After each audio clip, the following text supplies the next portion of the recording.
What's happening, everyone? My name is James Lynch, and this is the Fanatics View Hockey Show. Thank you so much for tuning in. If you guys have any questions, post them in the chat. I'll get to every single one of your questions. We got a lot to get into today.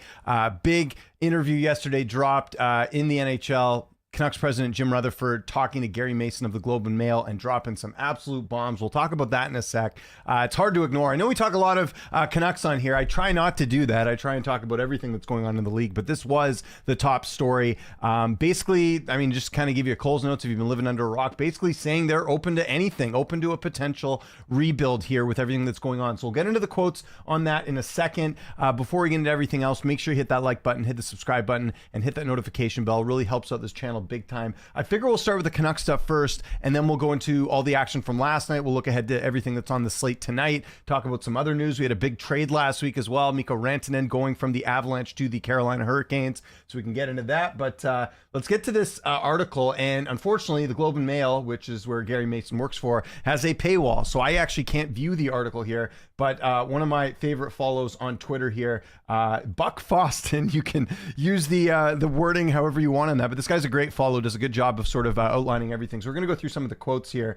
And so first, this is Gary Mason saying, I sat down with the Canucks president, Jim Rutherford. He had things to say about the unattainable situation which the team finds itself. Vancouver Canucks team president said there's no good solution in the rift between Elias Pettersson and JT Miller. So here's some of the quotes. We'll go through them. I felt like for a long time there was a solution because everybody has worked on it, including all the parties involved, but it only gets resolved for a short period of time and then it festers again. So it certainly appears like there's not a good solution that would keep this group together. We've had those conversations to put aside differences, and I think parties understand that. I think they've tried. As you know, sometimes emotions get deep, and as much as people try, sometimes you can't get over it. Certainly appears that's what's going on. When you plan on peaking this team into a contending team, you'll find that it's not going to happen. I don't want to read this entire thing, but here we go. When you don't have chemistry, it's hard to be that consistent team because there's way too much going on in the room for everybody to concentrate on what they're supposed to do. Rutherford and Alvin are not sure of removing one or either. Pettersson will fix the problem. We don't know. We just have to wait to find out. You have to take a deep step at a time. We try and do it two steps too fast. So this is obviously a big deal because, I mean, this is the first time the Canucks management has actually like flat out acknowledged like, hey, this is I mean, everyone knew there was a problem. I mean, this goes all the way back to JT Miller's leave of absence early or late last year, the 10 games he missed, and then the rumors and the rumblings. And Patrick Alvin, the general manager, did an interview with, I believe it was Ian McIntyre, kind of talking a little bit about that situation. But this is the first time Rutherford has come from the top rope, so to speak, to outline everything and basically says, like, this is not a fixable situation. So a couple things with this. First, the timing of this is really interesting. I understand this interview took place before the game in St. Louis because if you watch that game on Amazon Prime on Monday night, the Canucks played very well. They outshot St. Louis 14-4 in the first period. They ended up winning 5-2. It was one of their better games, and believe it or not, it's the first time the Canucks have won back-to-back games since December 1st. So it kind of was trending in the direction of like, okay, is this like the team we saw last year? Are we going to see more of this? And by the way, the Canucks are in Nashville tonight, so we'll see how that game goes. But yeah, I mean, it's just like, I think people, I mean, talking to my friends and all that, it was, you know, it seemed like everything with the Pettersson Miller stuff was sort of dying down, and then all of a sudden this interview comes out and it's brought right back to the surface here. So I don't think Rutherford's wrong, by the way. Like, I guess, you know, one of the things I do like that the previous regime, the Jim Benning regime, didn't really do very well was sort of acknowledging the issues. I think one of the things you saw during the Benning regime was like, oh, everything's fine. What was the great quote from Jim Benning? Like, we're taking this day to day. I think, you know, I like honesty. I do. I just wonder what the goal of this is to bring this out now. Like, if the Canucks were in a position, and let's have a quick look at the standings right now. If the Canucks were in a position right now where, let's say, they're right here with Nashville, Chicago, and San Jose, I'd have no problem with him, you know, doing this interview and putting this out because essentially, you know, they're not making the playoffs. But here's the thing. Calgary lost last night, and we'll get into some of the games from last night. The Canucks are a point behind a playoff spot. And they have the exact same games played at this point. So if Canucks win tonight, they'll be in a playoff spot over Calgary because they'll get 2 points.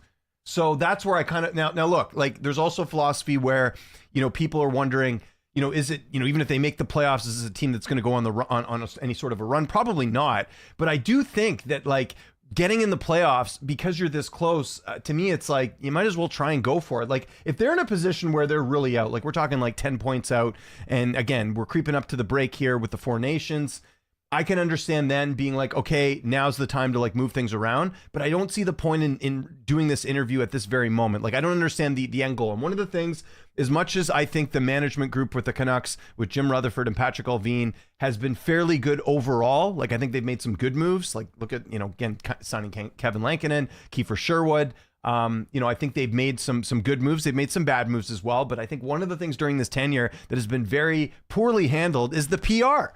Like, this is not good PR to have this article come out when you're this close to a playoff spot and basically telling other teams like, hey, like, it's almost like he's saying like, hey, like, we can't get any, like, there was a quote that I don't know if it was in here, but it was basically saying that like they're not getting good offers.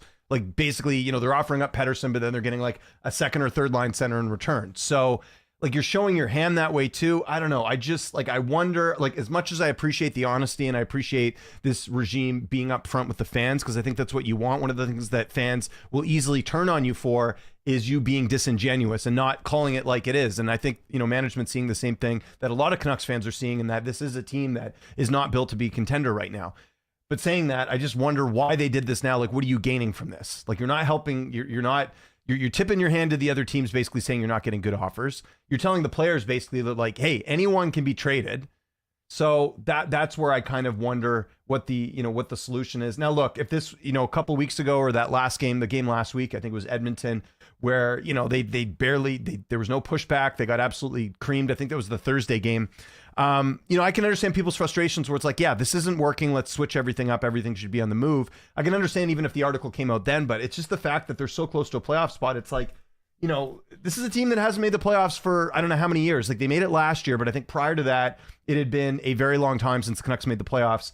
I believe the time before that was when Willie Desjardins was the coach and they played Calgary in the first round and they ended up losing in the first round. So that's kind of where I'm a bit confused. Like, you're so close to a playoff spot. Like, you never know. Like, again, I think right now it's almost like putting, again, I think the fire was going down a little bit and now it's brought back up to the surface. So my opinion on this quickly, and then we'll get to some questions. We already have some people bringing some things in here.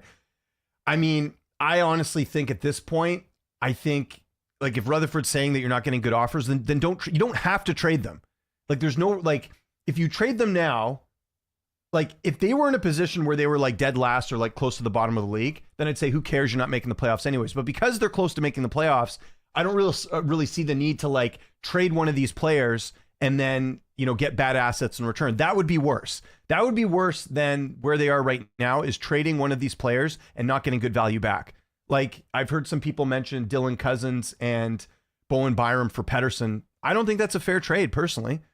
Elias Pettersson's a 26-year-old center who has scored 100 points. Now, there is this theory that, and we talked about this at length on the show, that maybe this is it with Pettersson. Maybe he is, injury prone or whatever. I don't know. Like, maybe this is as good as it's going to get, and that one season was a fluke. Maybe that is the case. But I think you at least got to see how it goes without Miller, don't you? Like, I don't know. And listen, I'm not happy with Pettersson either. Like, just because someone is in the locker room and you don't like him, and that's a reason why you're not playing well, that shouldn't be enough of a reason.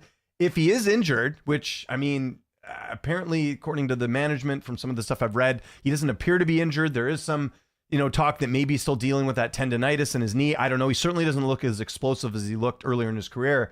But if that's the case, shut him down and get him 100%. Like, you invested all this money into this asset. If he is really injured, shut him down. Like, it's better than, and again, he's not playing bad. Like, Pettersson's, he's playing well defensively. Like, he's noticeable out there. It's just like, I don't get what kind of the thought process is here. So that's my take on the whole Jim Rutherford thing. I don't think there needs to be a point yet of blowing everything up. I think last week I was probably feeling a bit different because it's like, oh my God, this team has no pushback, but they got 2 good wins the last couple games. They might win again tonight. We'll see. But I don't know. I think right now you hold on to what you have, and especially hold on to it because teams are going to be more desperate at the deadline, right? Like, I saw Minnesota, Kaprizov, he's going to be out for a month.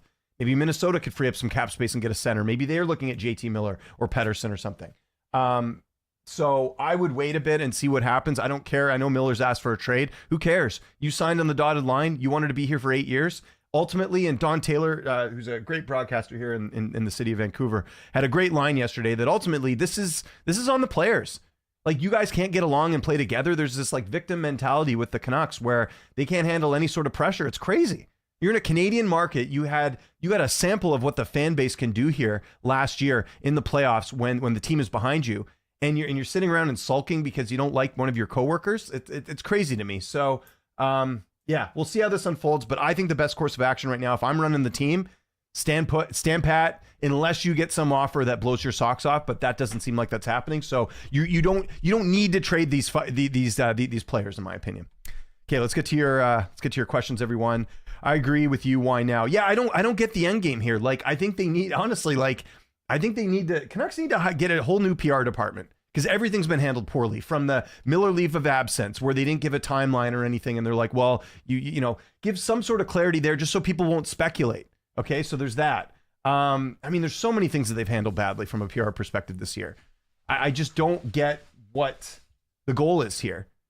Like, I could understand previously when Alvin had that interview and said, like, you know, we might have to make some moves or whatever he said that was sort of a message to the players being like, you guys figure it out. But now doing this, it's like, what do you gain? So I don't get it. If I were another team, I'd be apprehensive of bringing in JT or Elias if they are such a problem. At least they lower my offer now. Well, JT's. So let's be clear about something. JT Miller has had a problem with every team he's been with. The Rangers, the Lightning. There's been issues with him as a player. Now, that can be good and bad. He can rub people the wrong way. He can rub people the right way. He's an emotional guy. And you guys remember a couple seasons ago, that famous clip of him and Luke Shen going at it on the bench, or as JT's going to the bench because he was mad at Colin Delia for some play. So Miller's a guy that will not keep his mouth shut. And I like players like that. I think it's great. But where it's bad is where your emotions are negatively affecting the team. And it certainly seems like that is what has happened here with JT Miller and the rest of the team. I think with Pettersson, my only gripe with Pettersson, well, two things that I have gripes with Pettersson. The first thing I have a gripe with is that whole thing about him getting all mad at the media for, you know, his exact quote was, and I don't think I'll get booted off YouTube for saying this, but when they asked him about the Miller stuff, he's like, you guys should stop making shit up. It's like, Quinn Hughes and Rick Tocchet earlier in the day said there was some sort of rift. Management says again, this goes back to the PR disaster for the Canucks. Like, how do you not tell Miller or Pettersson that the media is now, everyone's now aware on the record that there's an issue between you two, and then Pettersson's flat out lying to the media saying, oh, you're just making stuff up. It's like, no. There's actually an issue here. We can see it. It's pretty damn obvious. And I hate to say it, but when you sign in a big market like Vancouver, that's part of the gig, is that you got to deal with the media. You know, you go to Florida, people aren't going to care as much, but in Vancouver, it's a hotbed. I mean, hockey's everything here in Vancouver. So yeah, that's my first gripe, is his sort of poor attitude towards the media. I mean, most of the time he's a pretty good interview, but I just, you know, there's certain times when he's been sniping at the media. And the second thing I don't like about Pettersson is that, and this goes for most of the players on the team, your teammate gets hit, there's got to be some pushback. Right? Like we saw last week in that Edmonton game, and I think that's what frustrated Canucks fans the most. There's that great image of Corey Perry basically dumping Quinn Hughes on his head, and there was no pushback. And that's not true, actually, because they had like Mark Friedman and Teddy Bluger like going after, but like that's Mark Friedman and Teddy Bluger. Where's Pettersson? Where's Miller? Where's Besser? Where are your star players defending and sticking up for your teammate? Like, there's rumblings about Quinn Hughes wanting out of Vancouver, maybe. I can understand why, when you don't even have your own teammates sticking up for you. So that's kind of my issue here. Like, I think Pettersson is absolutely a talent. I think eventually he'll figure it out. I know it hasn't gone way how it's supposed to go this season. But I also think he needs a better attitude adjustment here, because it's like, dude, like, you're getting paid, well, not this year, but starting next year, $11.6 million. You're one of the highest players in the league. You got to suck it up and do it, you know? So that's how I look at the whole situation. Hughes is either going to be another Gaudreau, get something now like Calgary did with Chuck. So I don't think you have to, again, my thing is, there's still time. They could make the playoffs. This could just be a real rough patch that they overcome. That's the best case scenario here. Because they are in a playoff spot. Like I said, if we're talking about the Canucks being in 13th, then we can start talking about Hughes and all this different stuff. But here's the thing too, like I wonder how this is going to unfold if Hughes does want to leave, because he wants to go to New Jersey. His brothers are playing there. Like, do you make the trade now, or you're New Jersey? You're like, well, he's going to sign here anyways. And if you're another team, are you going to be able to keep Quinn Hughes? Because he's only got how many more seasons does Hughes have? I think it's 2 more, right? I think technically next year they can start talking extension. And if I'm not mistaken, you can correct me if I'm wrong here, guys, but I'm pretty sure the Canucks can offer him the best contract because of the fact that he's on the team. So yeah, Hughes is at 7.8, and he is up after the 26-27 season. So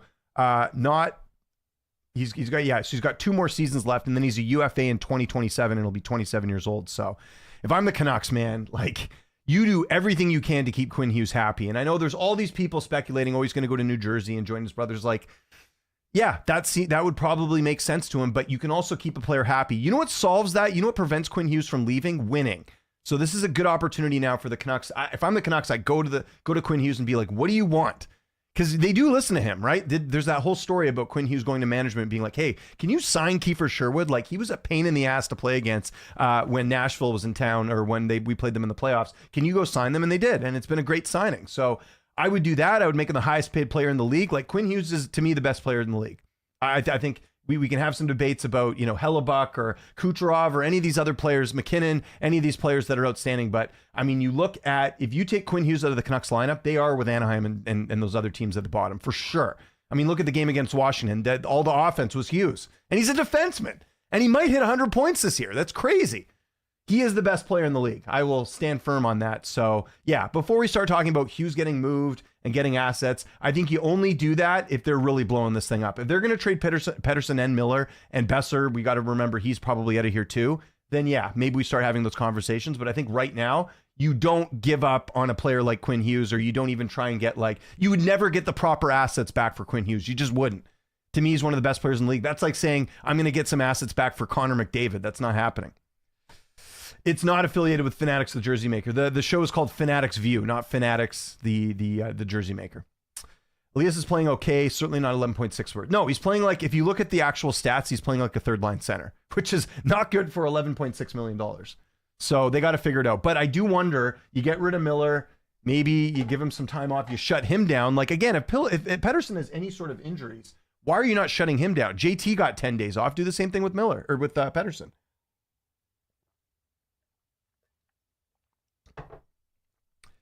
We need to trade Pettersson. It's Pettersson, not Patterson. Patterson is Jeff Patterson, the reporter. Sorry, I dropped my... So you're saying we need to trade Pettersson to get some good defensemen back and a few draft picks back. Okay, so let's analyze that for a second here. I think if they would have got a good what's a good defenseman? Is Bowen Byram a good defenseman? I like Bowen Byram. I think he would be a great addition to the Canucks. You do have to worry a little bit of the concussion issues, although he hasn't seemed to have that in the last couple of years. He's young. Bowen's actually from the area. He's from Vancouver. So, and he played for the Vancouver Giants, the junior team there. So yeah, that would kind of make sense. But and then, as far as the picks and all these different things, to me, you only trade Pettersson if you want to do like a full rebuild, because that's a huge piece you're losing. That's like, taking the engine out of a car, basically. And I know Pettersson's not playing like the engine right now, but to me, that's a huge part of your team, your identity. And I've seen it right now on social media. If Pettersson gets traded, there'll be fans that completely turn on the Canucks, won't cheer for them, won't buy season tickets. Like, you're really taking a big risk here trading Pettersson. That's why I think maybe you're a little bit more patient. And I realize that now's the time. If you're going to trade him, you can trade him now because he doesn't have the no movement clause. But I also think, this is like, when have they ever had a young, center that puts up 100 points? He did put up 100 points.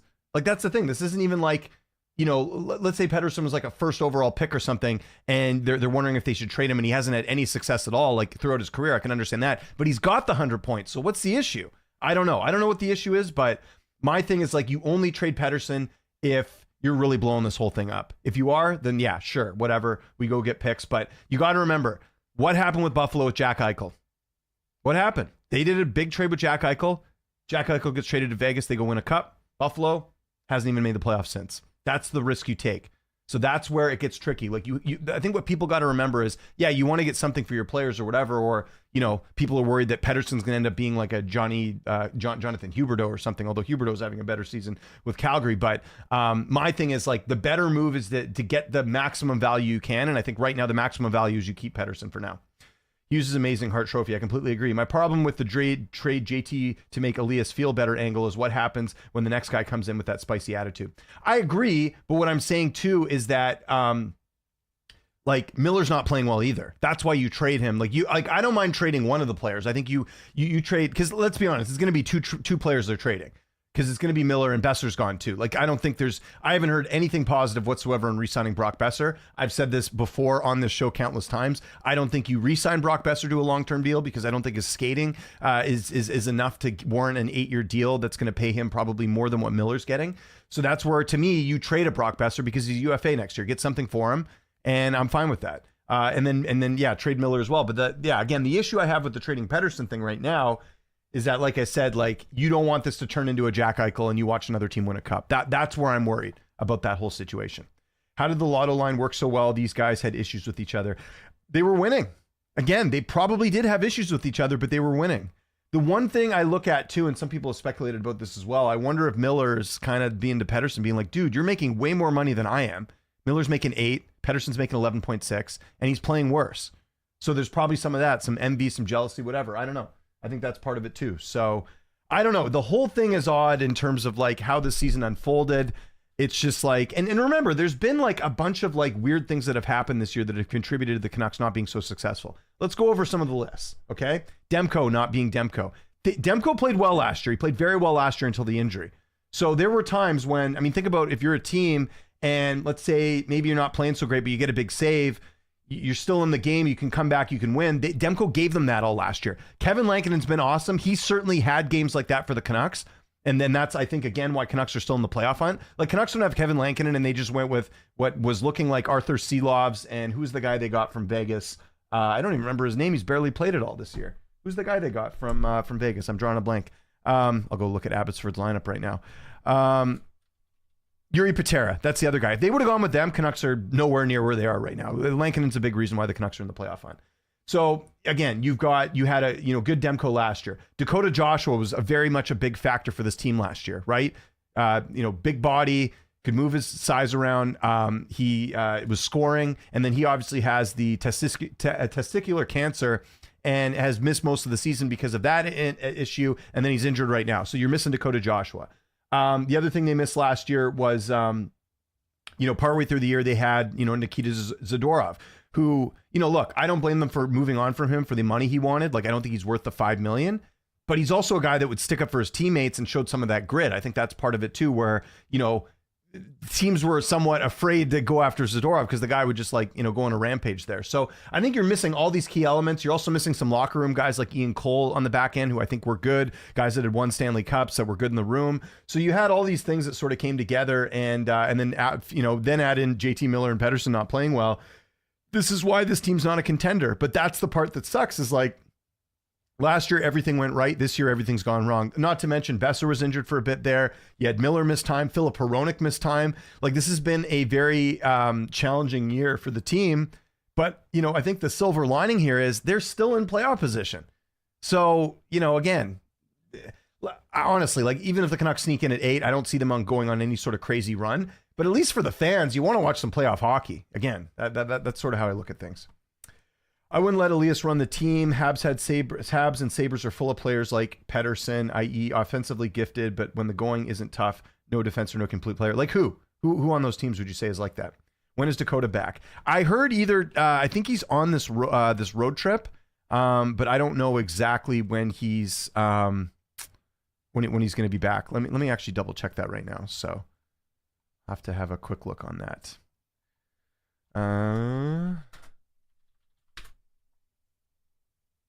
Let's see. Oh, whoops, I spelled Dakota Joshua wrong.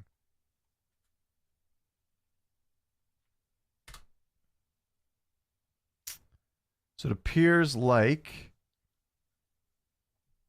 let me see. Trying to have a quick look here. Yeah, I don't know. So it looks like as of 2 days ago, it said that Dakota Joshua was not on the ice. So we'll have to see. I'm not sure. Sounded like McFarland was surprised about the Rantanen deal, which suggests that this came from Sackett and company. Yes. So yeah, we can get into that too. We've spent the whole show talking about the Canucks a good 20 minutes. The Mikko Rantanen trade. Let's go through that. Let's see what kind of show you all the pieces that were involved here. So you can see it with this graphic here. So it is Mikko Rantanen going to Carolina for Martin Necas, Jack Drury, a 2nd round pick and a 4th round pick. And Carolina receives Rantanen and Taylor Hall. Good for Carolina. Another season where they make a big swing. Last year was Jake Getzel. This year it's Rantanen. I get it. I mean, I do. Like, the only thing again that I don't get, and this goes back to like what I was just saying about the Canucks, like how does Sakic not tell McFarland, or how does McKinnon and the players not know? Like that's a bad look, man. If everyone's not on the same page. Like I'm sure McKinnon would have pushed back and be like, oh, don't trade this guy. But here's the reality: Rantanen makes a lot of money. He was a UFA next year. You don't want a situation like Johnny Gaudreau, rest in peace, by the way, where he walks and you get no assets back. So I get it. Like if you can't keep all your players, like you have Cale Makar, you have Nathan McKinnon, you have Devon Taves, you have all these big names that are signed. Like Rantanen was going to get a good haul for his next contract. I think Colorado looked at this and said, we don't want to be the Leafs. We don't want to have a bunch of contracts where it hinders us from getting other players. So get something for him now. They get Martin Necas, who's younger and comes at less of a cap hit. I think that's a good haul. Jack Drury, you get the picks as well. You get the cap space too, so they could still add. You get Taylor Hall to get some veteran presence in there, which is great. So I think that that was a good move for Colorado if you know that your player's not re-signing. And if I'm the Vancouver Canucks, I do the exact same thing with Brock Besser. Right? It sounds like he's not back. Get something for him. You're not going to get this type of haul, but you might get something. You might get something intriguing. And I said this last week on the show too. If you're the Canucks, get first round picks. They barely have any picks down the pipeline as it is. Use that for future trades. Right? Like I know the Canucks want ready players that can step in now, and I get it because you're still trying to make this thing work with this core. But I think you can also use those picks later on for trade assets. So. I think, like I said, I think the part where Colorado screwed up was not keeping everyone in the loop. But as far as them trading him, I don't have a problem with it. Now, here's the other thing. Carolina's got to re-sign him. I think they probably will. I can't imagine you give up. Although, saying that they were dangling Necas with the Pedersen deal. Apparently they were, they've been trying to get rid of him for a while because he's obviously not happy with the team. So it's not like they gave up someone that they desperately wanted to keep. But yeah, they still got to re-sign Rantanen because look, they gave up. I don't remember exactly how much they gave up last year. Actually, I might as well go check that right now. The trade that sent Getzel to Carolina, but he didn't end up re-signing. So who did they end up giving up for? I think it was Bunting was in that trade, if I'm not mistaken.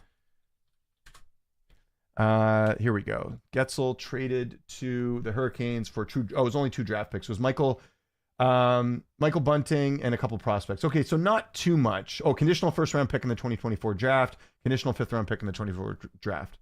And they also got Ty Smith, who I think is like not even playing anymore. So that's what you don't want. You don't want that. And the Canucks did this too. They traded, first round pick to get Elias Lindholm and they couldn't re-sign him. So that's the only thing with Carolina. It's only a home run if they re-sign him or if they end up winning the cup this year. Otherwise, that is a bit of a risk. But I love teams that do this. I think Tulski's a great GM. I think this is, these are what winning teams do. Vegas has made some bold moves over the year. Remember them shipping off Marc-Andre Fleury. Remember them trading for Eichel. Remember them trading for or getting Alex Pietrangelo. Like, I like teams that make big swings because those big swings usually mean that your team is, willing to go for it all. And I like that. So yeah, good trade there for both parties, in my opinion.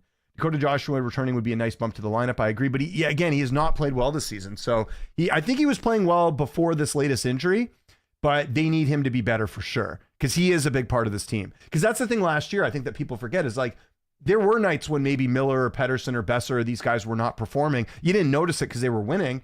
But then you had that third line of, Joshua, Bluger, and Garland that could step up and get your offense. And thank God for Connor Garland, by the way. He's actually been, aside from Kiefer Sherwood and Lankin, he's been one of the few bright spots this year.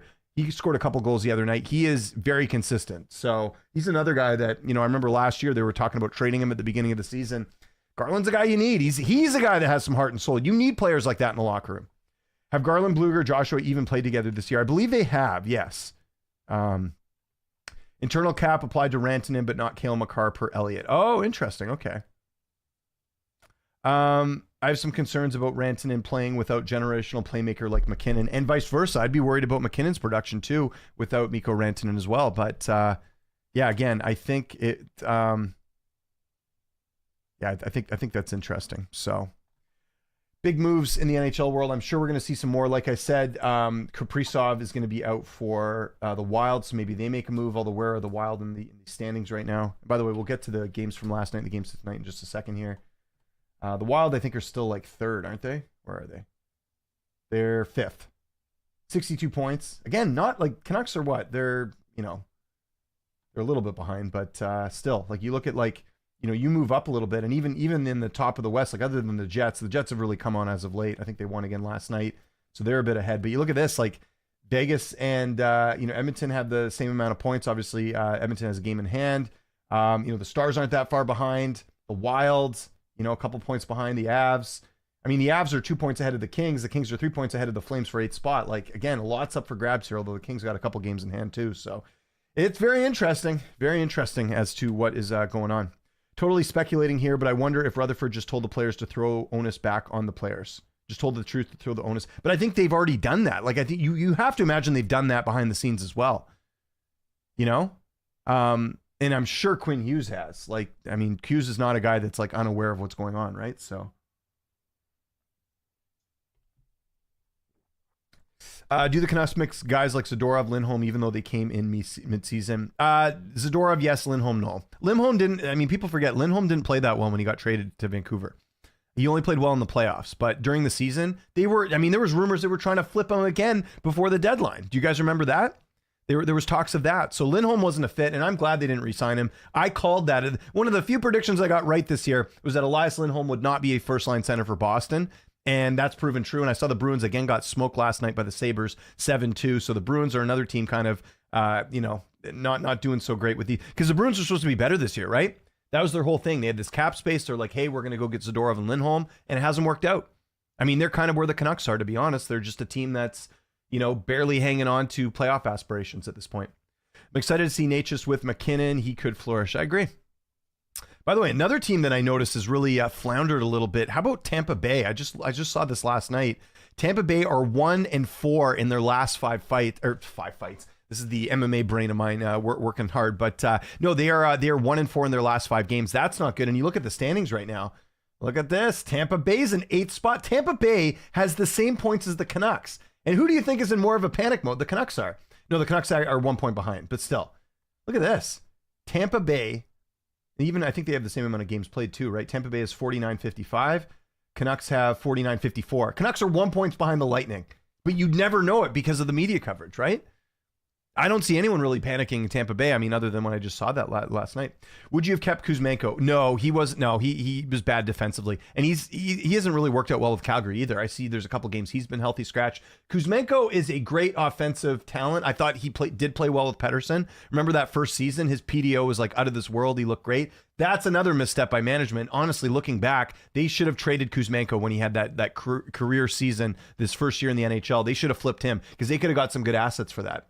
And then they end up having to flip him a year after because Rick Tocchet hates him. That's another topic of conversation with the Canucks as well that has been well documented, is that Tocchet, if you don't fit Tocchet's system, you're out of here. Höglander seems to be the latest guy, although I haven't really heard much of Höglander these days, but from people talking about trading him. But there's certainly, if you're not a Tocchet guy, you're expendable. Look at Daniel Sprong. Lasted, 10 games with the Canucks? See you later. Pot Colson, they got rid of him. Although I don't think Buck Colson was a non-Tocchet guy. I think they just they thought Sprong was going to have more upside, which again, another bad move by management. Like, I would have kept Pot Colson now. If you could have gone back, you probably would have kept Pot Colson, and because he seems to be playing well for the Oilers, and I would have not got Daniel Sprong, although they got Sprong for like next to nothing. What else? The other thing was, I'm trying to think of other Tocchet players. Yeah, Mikheyev was another guy that they dealt because he didn't fit Tocchet's system. Yeah, there's a whole list. The Swayman fall-off has been insane. Not good either. They just got him a new contract, right? So, is this a new show? No, Sam, we've been around for a bit. We've been doing this, I think, almost a year now. So, I do this just once a week, every Wednesday. Come on here, talk some hockey, talk about the news, catch up on everything, and sort of go through all that. So, yeah, if you guys have questions, just let me know. Happy to answer your questions. Okay, let's get to the scores from last night as we're like halfway through the show right now. Let's look at some of the action from yesterday. So I mentioned it there. The Bruins got absolutely thumped by the Buffalo Sabres 7-2. These are the types of games where you're going to start to see changes, right? Yeah, not good. And if you look at the box score here, you'll see Jeremy Swayman did make 26 saves on 32 shots. That's not going to get it done. The Sabres, meanwhile, Boston not getting a ton of shots on there. Just 27 shots on the Bruins. 32 for the Sabres. You shouldn't be getting outshot by the Buffalo Sabres. Sabres have been playing better, though. And you look at it there, Elias Lindholm with a goal and an assist. What are his points at this year? I'm curious with that. Boston stats. So if you look at the stats for the Bruins right now, leading the way, you've got Pasternak, Marchand, Zaka, Geeky, and then you got Lindholm was only at 25 points, right? And we're halfway through the season, and he's only got 25 points. That's not good. He's got 8 goals. I'm sure they didn't expect that when they picked up Elias Lindholm. So, yeah, not good for Boston. So, again, Boston, we'll see if they're a team that might make any moves, but they're kind of running out of options. They fired the coach. I think the next step is if they miss the playoffs this year, I think you can pretty much bet that management's going to be out of there. The Hurricanes beating the Rangers 4-0. The Rangers went on a nice run for a while there, but brought back to reality by the Carolina Hurricanes, who were very good. Shevnikov getting 2 goals and an assist. You got Aho contributing as well. Frederik Andersen only needing to make 22 saves for the shutout. The Rangers, Shesterkin, playing okay, not great. And newly signed Will Borgen off the score sheet there. So again, the Rangers, where are they in the standings right now? They are still out of a playoff spot. They're at 52 points with 50 games played. So they are, they're only 3 points away from Tampa, but the East is certainly getting interesting. Detroit's making a big surge too. Some of the other games we'll quickly go over from last night. The Jets beating the Canadiens last night. The Blackhawks beating the Lightning. Again, it's not even that Tampa's 1-4. It's that you're losing to Chicago. How does that happen? The Islanders beating the Avalanche. The Avs actually, since that trade, I think they've won. They're 1-2, I think, if I'm not mistaken. The Capitals beating the Flames. It's good for the Canucks. The Canucks, obviously, in that playoff battle with the Capitals. If you look at it there, Logan Thompson, who just got his new contract, playing quite well, 32 saves on 33 shots. The Calgary Flames, just Dustin Wolf, not a ton of action on. Dustin Wolf not playing amazing there, just 20 saves on 23 shots. Tyson Barrie back in the lineup for Calgary. I didn't even realize he was in the minors. You got the Ducks beating the Kraken. That's another team to keep an eye on, is the Seattle Kraken. I think Ron Francis is on his last rope here. If the Kraken miss the playoffs, I think he's a guy that might be the odd man out there. And you look at Lucas Dosel making 26 saves on 30 shots, playing quite well for them. And then on the other end, not a whole lot going on from Philip Grubauer. Just 17 saves on 22 shots. He's not been good since they acquired him. What's Grubauer's contract, actually, now that I think about it? Is he signed for a couple more seasons? Because he has not been good for Seattle. Let's look at what his contract looks like here. Seattle. So Grubauer's got, he's got a couple more seasons. He's got 2 more seasons at 5.9, and he is not playing like it at all. And then they re-signed Joey Decord, who's their backup, think about this. Seattle's essentially paying almost over $10 million for goaltending. That's a lot for 2 not so good goaltenders.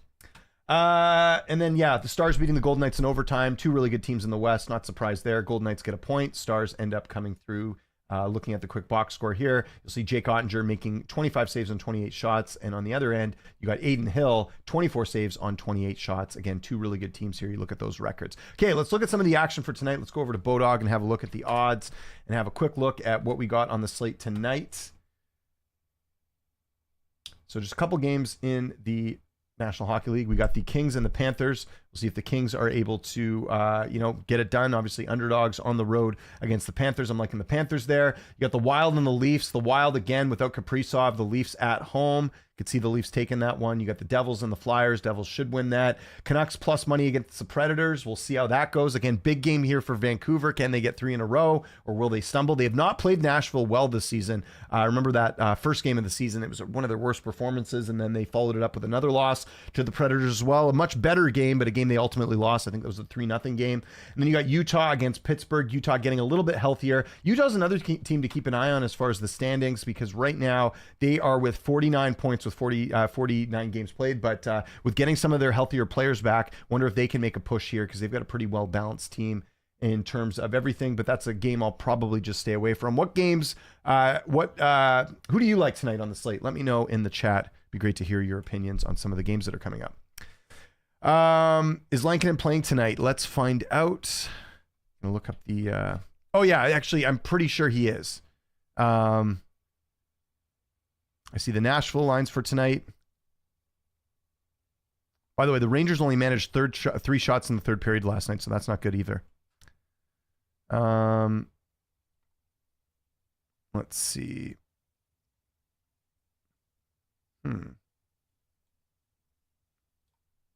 Yeah, not seeing anything. I think they're probably going to start Lankinen. I think you have to. He's played well. He looks like his old self from earlier in the season. Demko has not played great. I know you need to get Demko some games in here, but if the goals is the playoffs, I think you play the better goalie, and the better goalie right now is certainly Kevin Lankinen. It's not Thatcher Demko. I mean, Demko may never be the same. We'll see. Wanted to plug a few things. Keep the questions coming, everyone. Wanted to plug a few things on the Fanatics View channel. Again, my guy Taylor working around the clock to give you guys the best post-game coverage. And we got some stuff from the Vancouver Canucks after their game the other night against St. Louis. You got the Washington Capitals media availability. You got Rick Tocchet, again, some more Canucks stuff. Edmonton Oilers, Dallas Stars, Nashville Predators. So lots of stuff. Multiple teams here. You even get the San Jose Sharks, the Devils. So this is the great thing about this channel is you're getting game coverage from everyone. And you typically don't get that, right? Usually you have to go to like the Devils YouTube channel to get Devils stuff, or go to the, the Dallas Stars channel to get stuff. You get everything here, which is great. And again, you get full media scrums here. They aren't cut out or anything. So my guy Taylor, getting access to all this stuff and posting it on here. He has agreements with all these teams. So shout out to Taylor over at Fanatics View for putting this stuff up and giving us the best post-game coverage you can imagine. So check out Fanatics View for all your post-game coverage. All right, what else is in the news, guys? I did mention that injury to Kaprizov. Let's get into that. I believe it's 4 weeks. Let's have a quick look at that. Kaprizov to have surgery out at least 4 weeks for the Wilds. That's a big hole for them. That's one of their best players. And yeah, he's already missed 12 games. It's not a season-ending injury, according to GM Bill Guerin. We put down this road before, and it's unfortunate. So, yeah, he leads Minnesota in all scoring categories, 23 goals, 29 assists, and 52 points. So we'll have to see if they're able to weather the storm. They have been getting good goaltending this year from Philip Gustafsson. So I think even if you're missing a bit of offense, at least you know you got a solid goaltender in net that can still get it done. And like I mentioned previously, you've got the Minnesota Wild still in 5th place right now, exceeding expectations. Again, I think people weren't sure what Minnesota would look like this year. They've been another surprise, along with a lot of other teams this year that have certainly surprised us in the National Hockey League. What else is in the news right now? Obviously, we're coming up to the Four Nations pretty quickly. This is something I wonder if you're able to do, and let me know in the chat if you guys know the answer to this, because I don't. Are they allowed to switch out players? I don't know if they can. I mean, obviously, it would be a pretty devastating thing to tell a player you can't play, but reason I bring this up, I got the Canada jersey in the back here. I'm very much going to be watching Team Canada in the Four Nations. And listen, they're not going to be the favorites. I think the Americans are the strongest team. But I do wonder if they could get a do-over or get to add some other players, because Logan Thompson to me should be the starter for Canada right now. He's playing the best out of any of the Canadian goaltenders. Binnington struggled. He got pulled the other night against Vancouver. I think Sam Montembeault has not been too great either. And I don't even remember who the other goalie is for the Canadian team. Why am I drawing a blank on that? It wasn't, is it Aiden Hill? I guess Aiden Hill is one that you could possibly rely on. Hill's been playing decent. But even if we look at the goaltending stats in the NHL, let's have a quick look at how the goaltenders are faring in the NHL right now. We'll have kind of a comparison here. It's all American goaltenders, obviously. Well, not just American, but where are we here? NHL stats. Let's go to goalies. Let's have a look here, guys. Always good to refresh these things and kind of keep tabs on it. So you can see there, forget about wins. The thing I'm interested in is save percentage. So Hellebuck, Ottinger, who happen to be both American goalies. Logan Thompson's number 3, and he's not on the Four Nations team.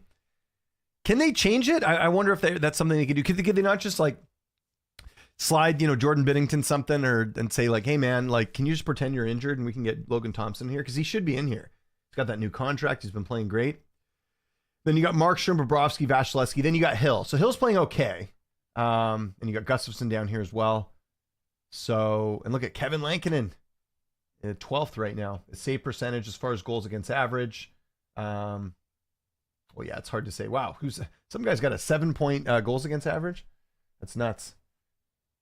Yeah. Where's that? Thatcher Demko's got to be up here with goals against average. Look at this. Thatcher Demko 17, 3.47 goals against average. Not that his team's been playing very well in front of him, but still, that's kind of a tough pill to swallow. So, yeah, Hellebuck, I think he's the best goalie in the league. I think people would agree. How long is Demko's contract? He's got, I think, 2 more seasons. He's like Quinn Hughes. Let me check that out. We'll get that up on the screen here on Puckpedia.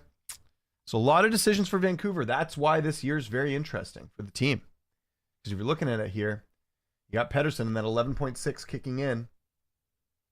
I thought his contract kicked in next year though. Oh no, you know it's a no move clause kicks in next year, I think.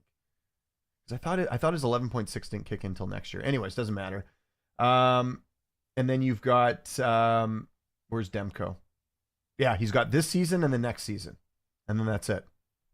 So, and look at Kevin Lankinen, 875, and he's a top. He's playing quite well. And then you look at all the buyouts the Canucks have to deal with. Oliver Ekman-Larsson, his cap hit goes up to 4.7 next year. That sucks. Now the cap will go up, but man, that sucks. It's going to be like that for 2 more years. 2 more years of Canucks bleeding out Oliver Ekman-Larsson's contract. Well, he goes and plays for Toronto and already won a cup with Florida. Quinn Hughes, again, I mentioned it there. He's got 2 more years at 7.8. You got Filip Hronek locked up for a little bit. Carson Soucy, he's only got 1 more season left. We'll see if they re-sign him. They just re-signed Tyler Myers for a couple more years. He'll be done after that contract. Vinny Desharnais, $2 million. Yikes, not good. The other Elias Pettersson, he's played well. I've been impressed with him. He looks like a guy you want to build around. A lot of offensive upside there. Looks good. And then over on the forwards here for the Canucks, I mentioned Joshua's injured. He's on the IR right now. Brock Besser, he'll be up 6.6. He's going to want to raise. Jake DeBrusk signed to that. Jake DeBrusk actually hasn't done a whole lot. I'm actually wanted to go look at the skaters for the Canucks.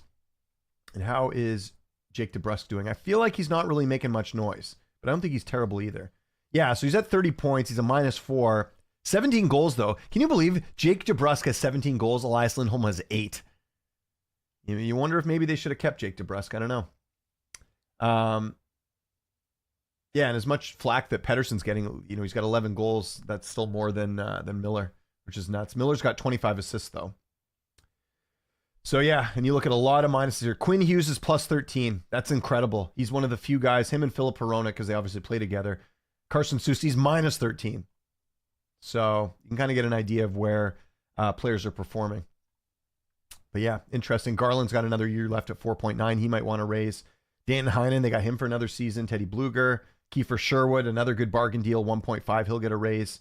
So yeah, a lot of decisions there for the Canucks going forward. Do you know what the tiebreaker formula is for the 4 nations if teetered or tied after 3 games? I don't. That's something I got to look up, actually. Very curious to see how that goes. Let's get a couple more questions in here, guys. Again, appreciate you tuning in. This is the Fanatics View hockey show. You guys are awesome. Really, really good chat today. Again, a lot to get into. We'll see what happens tonight with the Canucks and everything they're dealing with. Let's get to some other news in the NHL. Things that are happening, things that are going on. Again, the 4 nations beginning February. When is it? Let me just check.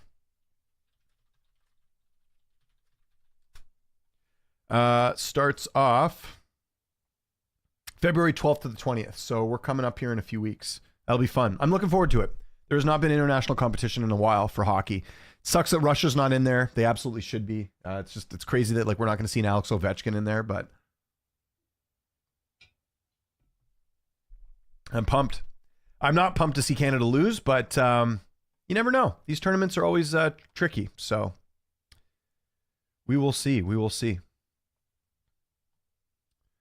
Let's see what else we got.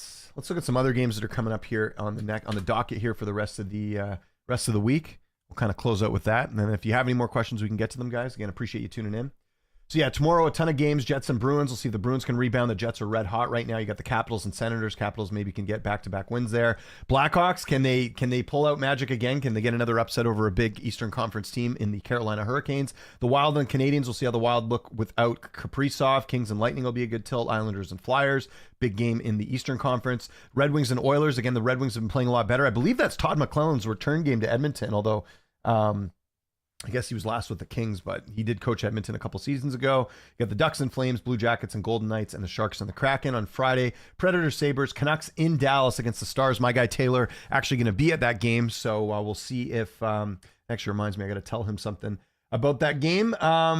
Should be good. Again, Stars are a good team. If the Canucks can win that is a very encouraging thing if they could take out a really good team in Dallas. Like, Canucks basically on paper should beat Nashville tonight. They won't, though, because they haven't been playing very well. But if you can beat a Dallas, that's really good feather in their cap. And then, of course, Saturday, we've got a lot of action on the slate. Blackhawks, Panthers, Rangers, Bruins, Predators, Penguins, et cetera, et cetera. And then on Sunday, a lot of actions as well. The Red Wings and the Canucks going toe-to-toe. So the Canucks will get a day off in between the Stars game, and we'll be on back at home playing the Red Wings there too. So there we go. The 4 Nations going to be on CBC. Probably some of the games, I think they're going to split it with the